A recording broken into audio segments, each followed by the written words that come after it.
निकासी ऑपरेशन चलाना पड़ सकता है। आप अपने नागरिकों को तभी सुरक्षित निकाल सकते हैं जब आपके रिश्ते हर उस देश से हों जिसके हाथ में उस वक्त बंदूक है। बहुत सही बात कही आपने।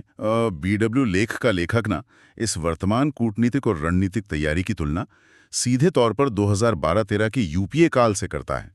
वो दौर काफी अलग था। हाँ, उन दिनों भी ईरान पर पश्चिमी देशों के प्रतिबंध लगे थे, लेकिन तब भारत की स्थिति बहुत अलग थी। डेटा बताता है कि उस समय भारत का ईरान से आयात एक ही झटके में 26% गिर गया था। और उसका मुख्य कारण ये था कि हमारे पास उस वक्त पेमेंट का कोई सुचारू वैकल्पिक ढांचा नहीं था। अच्छा। डॉलर में व्यापार तो बंद हो गया था और जो रुपला रियाल भुगतान तंत्र था वो पूरी तरह से विकसित नहीं था, जिसके कारण ईरान को किया जाने वाला लगभग $1.5 बिलियन का भुगतान सिस्टम में ही अटक गया था। ओहो, आज हमारे पास वित्तीय और रणनीतिक बफर मौजूद हैं, लेकिन इस मजबूत ढाल और कूटनीतिक संतुलन के बावजूद ना एक बहुत बड़ी और उलझी हुई गुत्थी अभी भी बाकी है, हम्म जो भारत के सामने एक गहरा संकट पैदा कर सकती है, और वो है रूसी तेल की उलझन।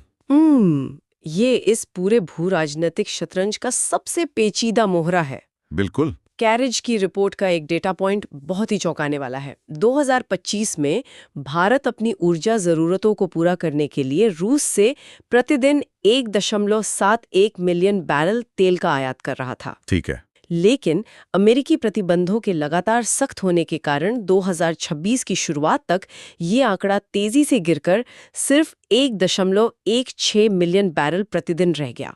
तो अब स्थिति ये है कि हॉर्मुज का रास्ता बंद है।